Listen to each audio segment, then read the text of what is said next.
Welcome to the Speaking Podcast. You can find all our episodes on speakingpodcast.com. My guest is back again. I had a fantastic interview with him. I'm not sure exactly when it was. I usually check these things, but it was about a year ago or a bit more. But we had a fantastic conversation. You're the author of 4 books on leadership and business innovation, including the bestseller, The Amazon Way. And I think we discussed that actually the first time you were around. You're an early Amazon executive who played a key role in launching the Amazon marketplace business in 2002. You're a leading keynote speaker on leadership for innovation and transformation.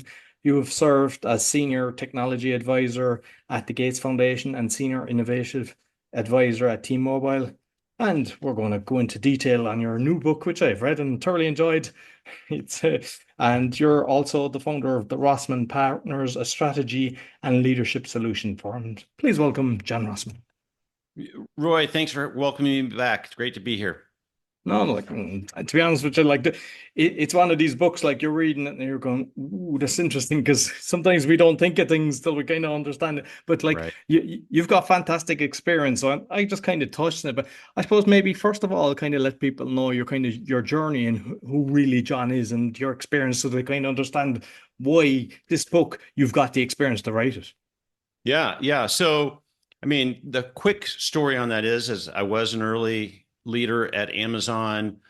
I left, and at one of my clients, the Gates Foundation, I had a client recommend that I capture all the anecdotes and strategies from Amazon because I used them effectively in our work. And so I released the Amazon Way. Fast forward, had a few great roles, one of which was I got to be the senior innovation advisor at T-Mobile for 3 years. What we did at T-Mobile is all about new business incubation, kind of new businesses beyond the core wireless business. My key client was Kevin McCaffrey, and we took a lot of the strategies and mechanisms from Amazon and incorporated them for a company that distinctly did not want to be Amazon. And we had a very specific mission, which was kind of how to incubate and think beyond the core wireless business. Out of that work, we learned so much. And so I was thinking about like, what's the next book? And I framed it as big bet leadership. And I sent an early proposal to who was my client at T-Mobile, Kevin McCaffrey. And Kevin immediately called me back and he goes, "John, I've been waiting for you to do something like this." So I talked him into being my co-author of Big Bet Leadership. So Big Bet Leadership is specifically for senior leaders and the teams that serve senior leaders at companies for these strategies and plans that we call big bets. Now, these get called a lot of things within an organization. They get called a growth strategy. They get called a market repositioning. They get called a digital transformation. They get called an AI strategy. They get called an operating model redesign. But what all of these have is 2 core attributes. They have high potential impact for the business, and there's a very complex risks, unknown unknowns, and dependencies on others. And so this playbook is specifically for kind of those high risk, high reward strategies and a leadership model that encourages people to follow kind of 3 critical habits: create clarity, maintain velocity, and accelerate risk and value. And that's the story of big bet leadership right there. Excellent. And like for 2 people that have been at very senior level, how did you navigate kind of writing a book together? Was the ego getting in the way, or did you just kind of gel together? No, Kevin and I had a long working history together. I also, we were very clear up front. We set expectations well about, what our roles and how we were going to work. And that really set the stage for a great relationship. But like anything hard, tension isn't just a negative thing. Tension is the thing that forces you to get to good. And so Kevin was so good about, pushing back and contributing and forcing us to get to that clarity and get to what he would always refer to as the curiosity gap. Like, you got to make it interesting and pull people through the book. So we feel like we did a very good job of creating a great narrative, keeping it short, spicy, to the point. We don't repeat ourselves much. And we offloaded from the book a lot of what people put into books, which are kind of the templates and detailed explanations and kind of the tools. So if you get the book, Big Bet Leadership, you also get access to a number of online tools to help you put the book into action. And that keeps the book both very readable and very good audio version of the book also. And so we had some design principles up front that kind of led us down that path. And just curious with the audio, did you do the voice yourself or did you just hire somebody to do the No, we did it. We did an actor, and it was kind of a funny story. I was working with the publishing company on what sort of style they wanted. And I had just listened to a book, and it was Art of the Impossible by Stephen Kotler. And I said, I really liked the voice actor for that book and his name, so if you have somebody that sounds like Fred Sanders, that would be great. And they came back and they go, oh, we know Fred, and he's got availability in his calendar. So we were able to get Fred Sanders to read the book, and he does a very nice, even toned, readable, crisp version of the audiobook. Excellent. So, like, there's a few points I want to go through, but let's because you mentioned like the T-Mobile, and you've got some stories on that, and I think that because even with me personally, it was like I had a pet peeve with all the phone companies, just the way they treat you, and I've been with T-Mobile for I don't know 10 years or something like that. Like, I just found they're different, but it's like they were watching what was going on and created something different. Well, yeah, and we open the book, Big Bet Leadership, with the story, and this is T-Mobile US, right? Not T-Mobile Europe and Germany, but we open the story with 2012, John Ledger, who is the CEO of T-Mobile at CES, and he opens up with this profane ridden announcement about how he was declaring war against the incumbent cellular providers. And, this was the start of the uncarrier move at T-Mobile. And if, it's hard to remember, but at the time we were locked into contracts. We had to buy the phones. There was roaming fees. There was overage fees. There was data fees. There was all of these customer unfriendly lock-in moves that cell providers would do. And T-Mobile fundamentally went from a fourth place irrelevant provider to being the market leader and the innovator in a category that is not known for innovation.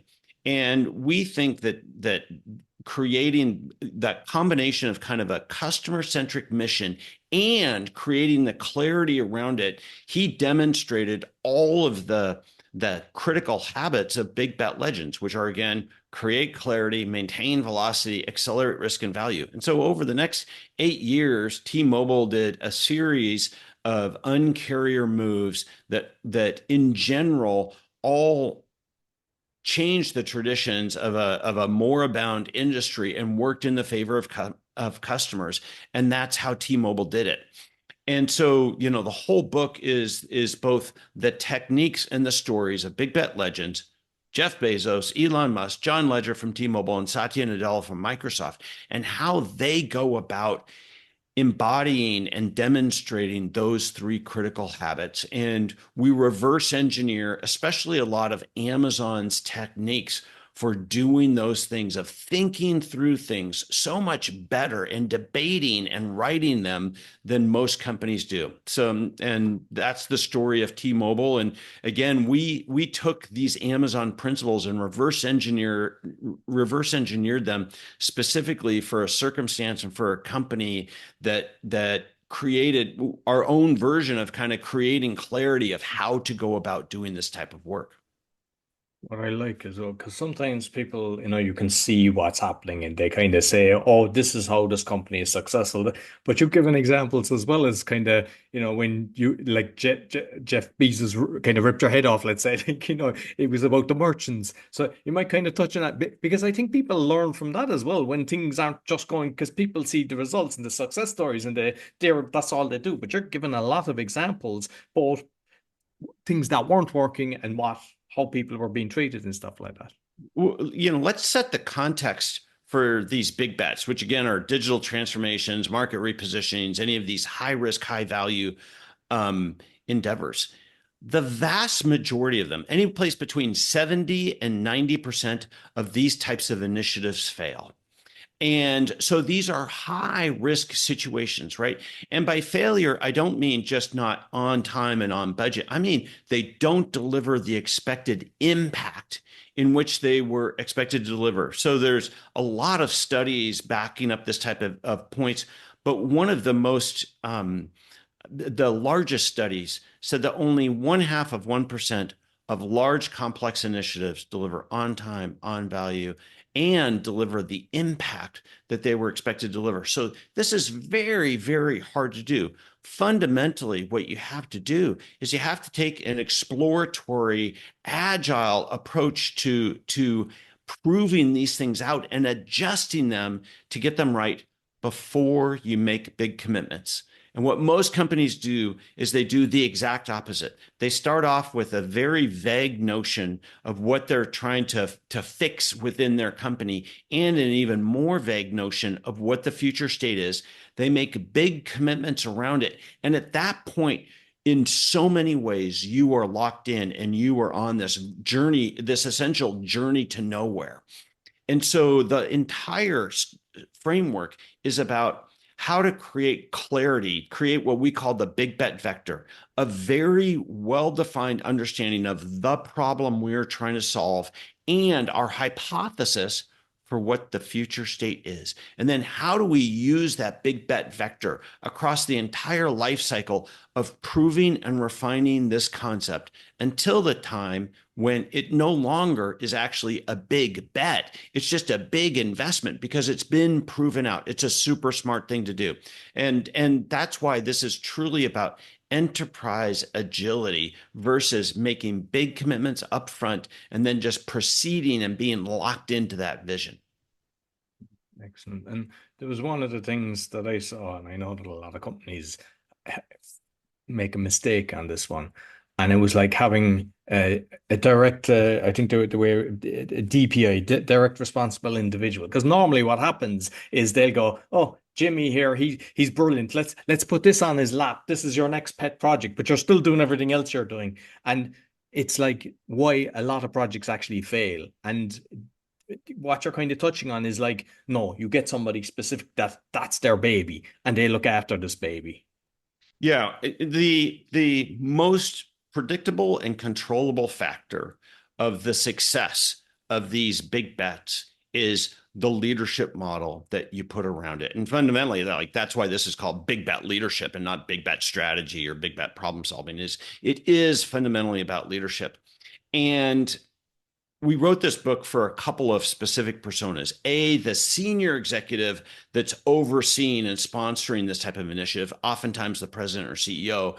And secondly, the person who is accountable for delivering it. And as you said, oftentimes there's a couple of mistakes that get made. First of all, is they give this as a part-time project to an operator in the business. And the problem is that the current business always dominates their priority. And it also gives them a fallback like, okay, this is a high risk thing. I'm not fully going to commit to it.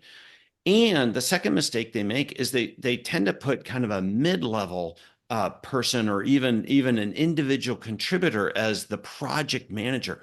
Well, this is fundamentally about a transformation. A individual contributor does not have the sway, they don't have the background, they don't have the relationships, either internally or externally or with the board to be successful. So a very important concept is at Amazon, we called it a single-threaded leader. In the book, we referred to as a DRI, a directly responsible individual. And this is a senior person who is fully committed not to the success of this big bet, but to testing this big bet out. And there's a big difference between those two mentalities. The entire mission of big bet leadership is to maintain the ambition of this strategy while proving out the risks that are inherent to it. You need a dedicated leader with a small but dedicated team to do the work to prove it out. And that's the story that you're talking about, Roy. Another kind of, and this can happen with any size business, but it's kind of the language that you use, negative and positive. And it's like, because I know you touched on it, and I think it's very important because I've seen that. I mean, I've had a lot of companies that I've been working for people as well. I've seen it, and it's kind of like, this isn't working because this is which I class as the negative, as opposed to the positive. How do we make this to work? We know the issue that we've got. So maybe you might just touch on negative versus positive in language for projects. Well, the framing, as you're pointing out, the framing on how you talk about like what the journey is, what the work to be done is very important. And an example would be, you know, we're going to undergo a digital transformation and we're committed to this digital transformation. Well, there's a couple of real problems with that framing.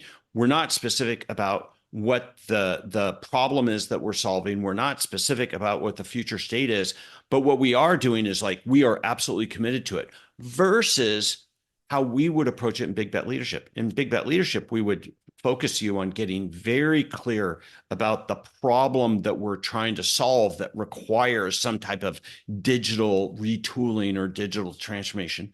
We'd be very specific about what we think the future state is, but we would frame it as a hypothesis. We think that this is the future state and how it's going to work and what the benefits are going to be and what a day in a life of a customer and employee would going to be.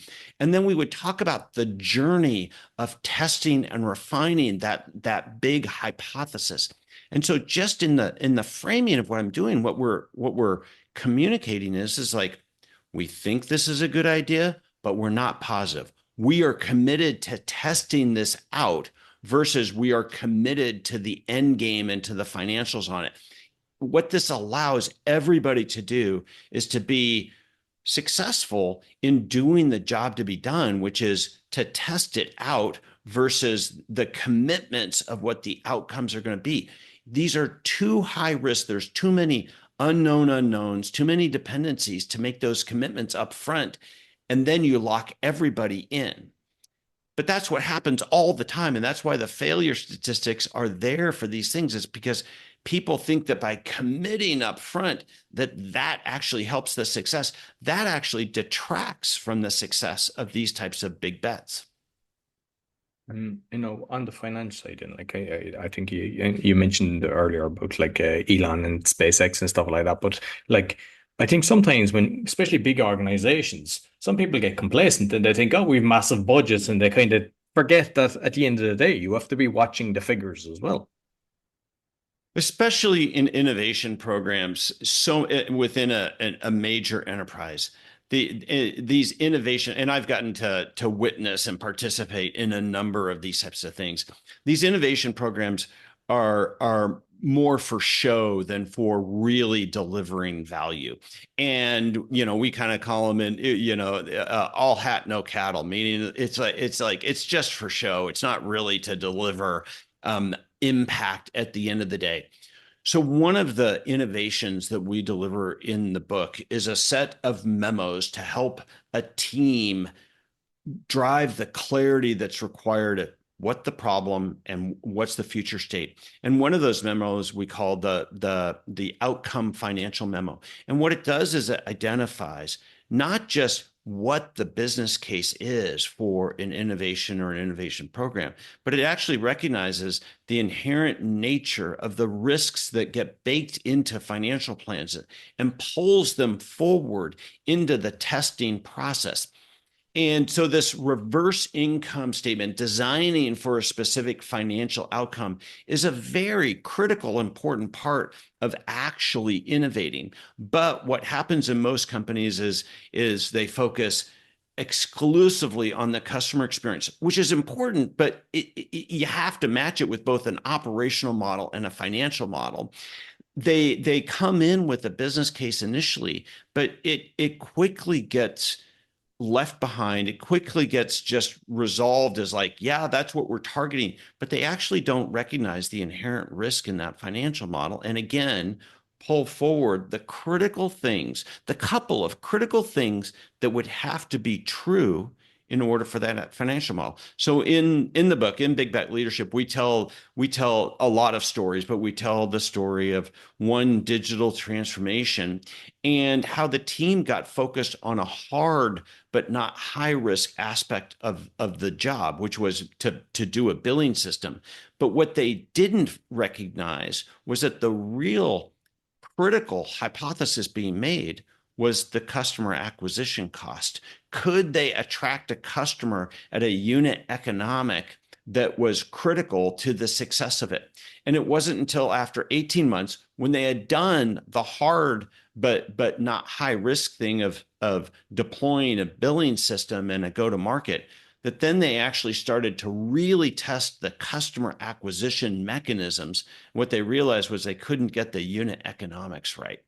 And that's what we flipped the script on in Big Bet Leadership is upfront, truly focusing on those critical things that must be true to have a winning business model, from a customer experience, from an operating model, from a financial model, bringing those forward and figuring out lightweight ways to test those out so that we actually de-risk this initiative before we fully commit to it.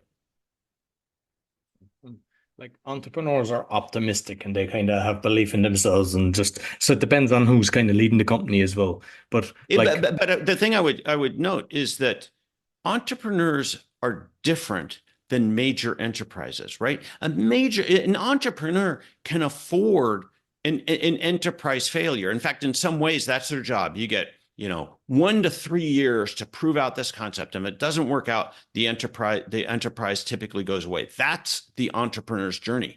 Big Bet Leadership is written for established companies because they don't have that luxury, right? They don't have that luxury. And so what they do is, to manage that risk, they stop having big ambitions. And that in its own way is fundamentally what leads to companies being disrupted, right? They only do incremental things because we have a business. We have to protect it. like Kodak would be a good example of that, really, wouldn't it? Exactly right. But that type of disruption is going on today, right? Like in my hometown in Seattle, Washington, Starbucks is an example of a company that has gotten so locked into preserving the and growing incrementally that they've actually lost the ability to be on the offense. And Howard Schultz, the founder and CEO, has been recently very vocal about the problems at Starbucks and how they became bureaucratic. They suffer from the ABCs of corporate decay: arrogance, bureaucracy, and complacency.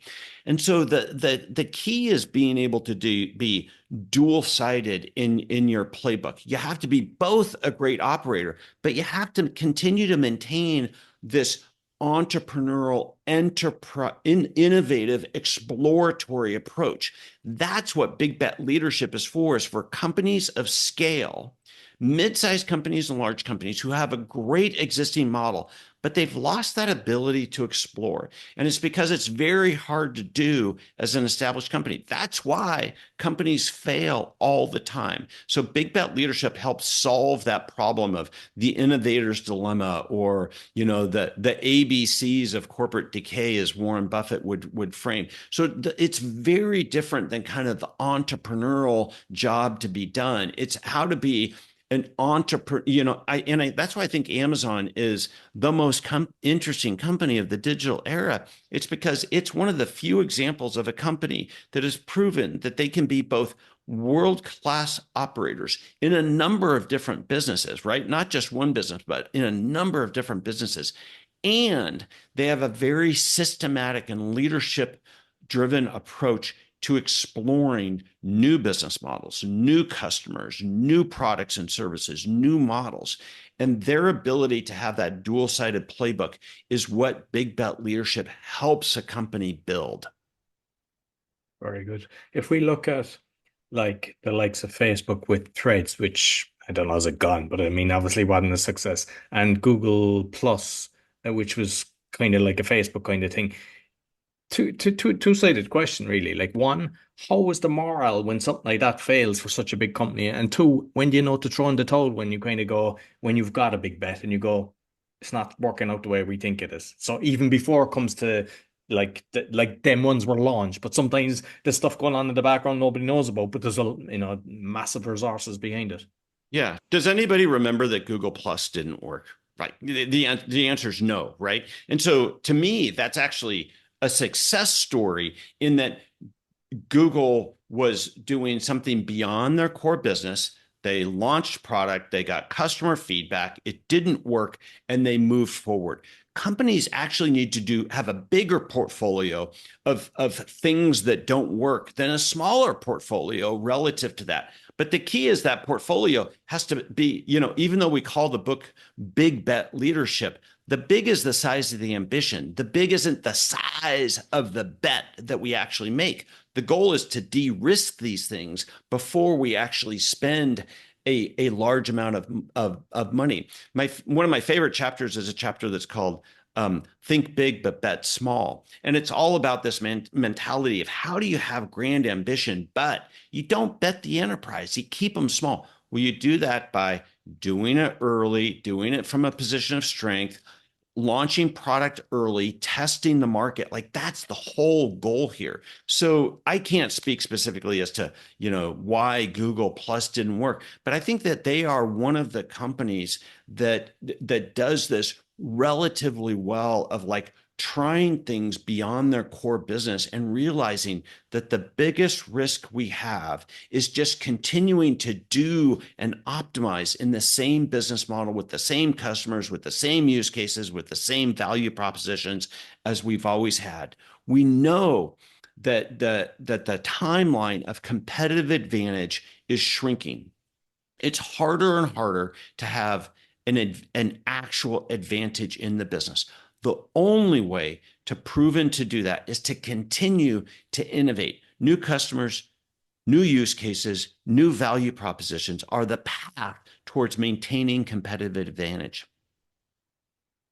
Excellent. And with this kind of going on a little tangent, but I mean, when you were working with Amazon and just your own experience, like with companies when you're dealing with the Jeff Bezos or whatever, at what level do they kind of, because people sometimes they become friends with the owner at high level, and sometimes they want to keep them at a distance. This is your job and everything, and everyone has their kind of view on that, whether it's a good thing or a bad thing, because sometimes it's like you're letting them in close to you and you don't want them to know, and other times because you've got a close relationship is why you're successful. And I'd love to know your thoughts on that. It's obviously very situationally dependent, but the key thing for any leader is to not operate in just an echo chamber, right? Where people they're so eager to please you, they hesitate to push against you. And secondly, that all you're doing is hearing your own ideas and that things are great, and everything, right? And that's why this mechanism of writing out memos and debating the memos about a potential thing that you could do. So Amazon calls that the working backwards process.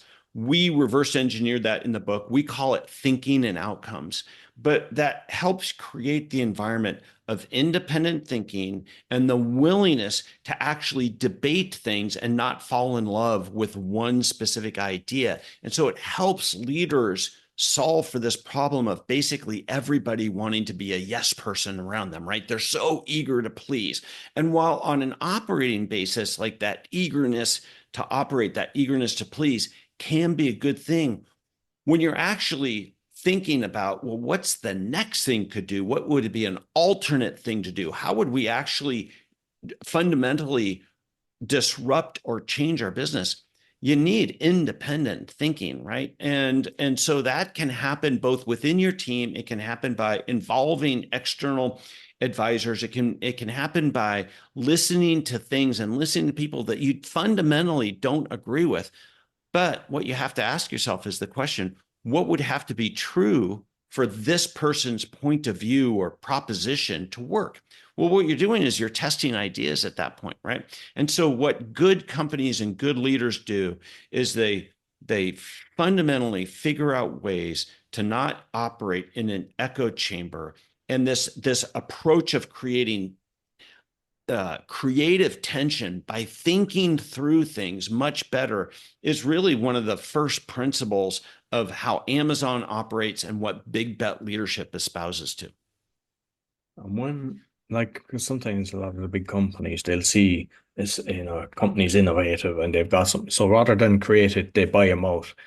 And like, have you seen the difference? Because they tend to have a kind of buyout clause that the person, the top executive team or whatever, like, whoever the creator is, kind of works on a buyout clause 3 years that they're there. And other times they just buy. Like, have you seen the advantages and disadvantages of kind of bringing the team in when they do a buyout? Can you It's restate the it's question again? basically Sorry. like say Google bought YouTube, and like Uh-huh. there's loads of smart. They buy these companies, and sometimes they'll buy a company, but they're just buying the software, the technology, and everything. Right. And other times they're actually buying the creators or the top team on it, and they have to be there for so many years, and like advantages and disadvantages of Well, situation. again, it really comes back to your thesis of like what are you acquiring? Are you trying to acquire a customer? Are you trying to acquire access to a new market? Are you trying to acquire a technology? Are you trying to acquire the team and the expertise? And so having that theory of like what are the assets that we're actually trying to buy, and then creating the right environment for that to happen. So sometimes it's really critical to create separation for the team, to grow the market and to create tension between kind of the existing business and this new small business. Sometimes it's really important to integrate that in and get it through the channel and get it rebranded and as part of the organization. Sometimes it's important that this team operates very independently. Sometimes it's very important that the team becomes integrated. Sometimes it's important that the leadership of the acquired company actually leaves the company, because that's going to allow for these things to happen. So it's very situationally dependent, but it comes back to being clear upfront before you make the deal as to what are we acquiring, what's our hypothesis for how value is really going to be created, and then creating an environment that is attuned to that set of hypotheses versus having just one playbook or one model or one belief system on how to do acquisitions correctly. No, excellent. And just finally, John, your company with your partner, you might tell us exactly what you're doing and how you're helping and who be ideal clients for you. Yeah. So Rossman Partners, where I'm an author, an advisor, and a keynote speaker. And on the advisory side, we help our clients solve really complex problems in their businesses. And so we're kind of a bespoke advisory firm, and we do it by helping you both solve the problem that's at hand. Your digital transformation isn't going well. You have margin compression. Your cost structure needs a fundamental engineering. We help you both solve that problem, and we help you build a culture and an approach that then can be used for other types of purposes to think through these types of really hard problems. And so what we feel we do differently is we feel like we have a 10x power to weight ratio compared to other traditional management consulting, because we operate with a set of frameworks and a set of perspectives largely defined by the books that I've written. And we approach things with you and to help lead your team and tune your team versus doing the analysis and work for you. Brilliant, brilliant. And I mean, I know there's probably more books in you, so when you do have another book, make sure you come back to us. You I might, absolutely will. you might let people know where they can find you. Yeah, so you can find Big Bet Leadership, of course, at Amazon and any major bookstore. Beautiful hardcover book, great Kindle version, great audio version. You can get the resources that come with Big Bet Leadership if you go to bigbetleadership.com, and we've got a great set of resources to complement the book. And you can find me at johnrossman.com or on LinkedIn. No, perfect. And yeah, I was holding up the book, but I forgot it's speaker. I have it on speaker view, so I just so people know what it looks like. There's the book, and I'll make sure I put the links both on the audio and the video. Thank you very much, John. Roy, great catching up with you. Thanks again. No problem. So that's all for the Speaking Podcast. You'll find all our episodes on speakingpodcast.com. Make sure you comment on what we said and what's your thoughts on all the different stuff. As long as not abusive, it stays up. Until next week, take care. So I hope you enjoyed this week's episode. As mentioned at the start, you'll find my 6 podcasts on bio.link/podcaster. And also, if you'd like to start a podcast or do a podcasting tour, you'll find the information on that or on the QR code that's there. Be sure to give us a thumbs up, 5-star rating, and share with your friends because it really helps. And also, I'd like to thank DanielPackard.com, helping people with fear, doubt, and anxiety. He's got a 90% success rate, and he's only charging if he helps you. So be sure to check him out, and you get a free call to discuss everything. Until next week, take care.